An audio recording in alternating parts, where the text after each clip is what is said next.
episode 2 of 20, why PBL is best for teachers, also known as how to love teaching again. My wife and I read through the Marie Kondo book about loving our space and things by decluttering. And then I read Essentialism by Greg McKeown. He says you should look at every shirt in your closet and ask, would you buy it again? So we're in the throes of decluttering our house as a family of 7, which meant we're in boxes and old stuff up to our knees. And I come across this old box from college. In it, amongst a bunch of other stuff that needed to be tossed, was an essay that I wrote called Why I Want to Teach. One of those early essays at the beginning of your college courses. And it was me as a young, naive, pre-service teacher who'd never been in a faculty lounge yet. And I just wanted to help change the world through education. I believed that I could make a difference in the lives of kids. I really believed this. I believed that education was the key to helping kids fulfill their dreams. In the same way it helped my dad get out of rural poverty. I believed that I could help sort out just some of the madness in the world from my little classroom, from Mr. Stoyer's classroom. I believed, and I had big dreams. I have those beliefs and dreams still. And the whole idea is that you can too. I'm going to tell you that when I was teaching traditionally, about half my teaching career, I was relational, I was loving on kids, and I was struggling every day to help them see the potential in themselves. They knew that it was Mr. Stoyer's classroom was a safe place to be. I enjoyed it. I had a ton of energy, but they still weren't grasping like the content knowledge I wanted them to have. They weren't able to speak to adults in the way that I knew that they needed to be. Like I was a former engineer, right? A Fortune 50 company. So I knew that most of what you really need to succeed, it's not always the content standards. It's much more along the lines of, can you work with others? Can you present yourself well? Can you problem solve and think critically? Can you come up with ideas that others wouldn't have otherwise? Because then you're super valuable and you start to move up in a company. That's what I saw in my career. And I wanted my learners to have that. And on the southwest side of Indianapolis at an urban school, I found out that many of them didn't have engineers in their first line of relationship. So I felt like I was trying to fill that void, but I was also in a traditional teaching setting that said, go in this book and go page by page and hope that it works out. And what I found is that it wasn't working out, right? When one of my learners dropped out of high school the first semester of his freshman year, and I asked the other teachers, I'm like, is that even legal? Is he allowed to do that? Apparently you were. And I was like, that's not the outcomes that I'm looking for. That's not why I went from engineering to education. I wanted to make a difference. And when I read this old paper that I'd written in college, it just stirred all this up in me. I was like, that's the real change that I saw when I went from traditional teaching to project-based learning. I saw that I was teaching the way I always wanted to teach, with passion and that dream and that vigor. And I was seeing those things happen. I was seeing learners suddenly able to sit down and talk to a community partner, one group for 45 minutes in the largest children's museum in the world. They sat down and found a place, that community partner, and they just talked. What an invaluable experience that cannot come from a textbook.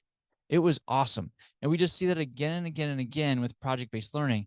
So what I believe is that every teacher can use PBL to love teaching again. And I have 3 ideas that will ignite or reignite your teaching passion.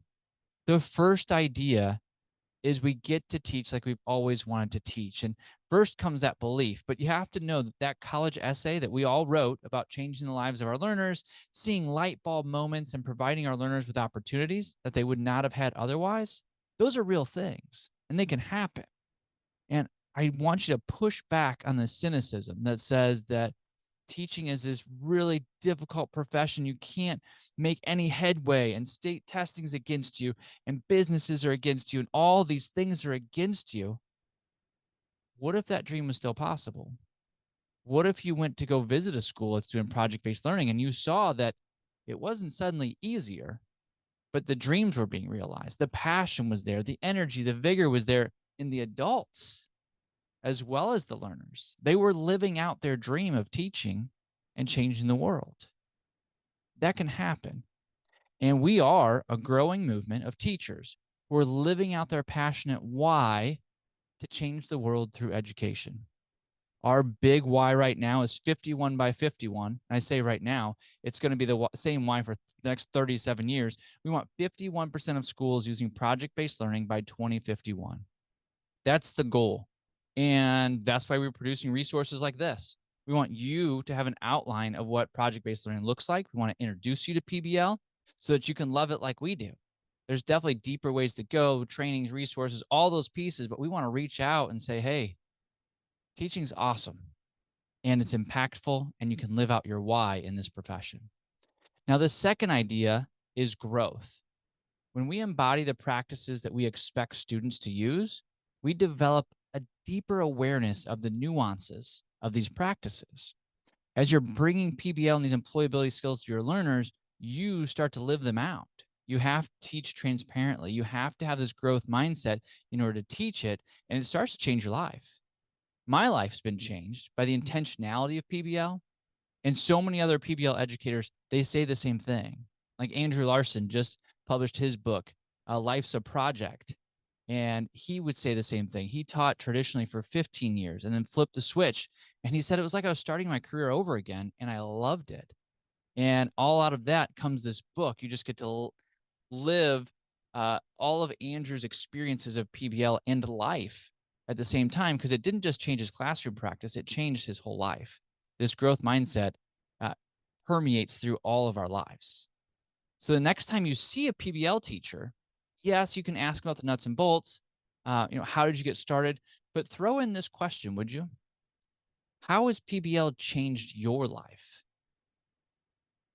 Every PBL teacher that I know has a great answer to that. Put it into, when you go do a school tour, which I highly recommend, go find a PBL school where they're doing amazing things and talk to the teachers. Throw that question in. How has PBL changed your life?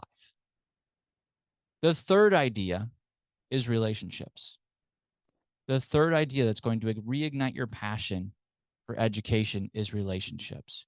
Relationships develop that start to push our professionalism. Because you thought I was going to go right to relationship with kids, and for sure, that's going to happen. But what about with community partners? You start interacting with bankers, government officials, doctors, nonprofit leaders, zoo outreach coordinators, all these different professions, and it starts to change your mindset as well as your kids, but your mindset starts to change, and you see the bigness of the world that your learners are going into, and it starts to change us. So I would also throw into relationships the idea of the teachers that you're teaching with. Those relationships change as you start to change from teacher, sage on the stage, to facilitator, guide on the side, or sage on the side, however you'd like to say that if you don't want it to rhyme. It's really pretty powerful. When PBL educators get together, sometimes we're speaking a different language and we're talking about entry events and need to knows, and we'll get into that in this Binge PBL podcast later on. But there's also something a little bit different in the growth mindset and the expectations and the passion that we have in the classroom. PBL is great for teachers because we get to teach like we've always wanted to. We grow as humans and our relationships become richer. This is why I think PBL is best for teachers. Remember, AKA, how to love teaching again. You got into this profession for a reason. Maybe you had a great teacher and you wanted to be that great teacher for others. Maybe you had a teacher that wasn't so great and you want to be the opposite. You want to be that safe haven. But somewhere along the line of your journey, you said, I want to step into this arena where we go in to help these kids see new opportunities they wouldn't see otherwise. And other people look into the arena and go, you're crazy. And you're like, yes, I am. Keep the passion, keep the fire lit and going. Your call to action today is I want you to go to ypbl.com, ypbl.com, to hear why other teachers love PBL. I want you to roll right into the next episode, Netflix style, to define your values, to set goals, and grow in your passionate profession so you can teach inspired.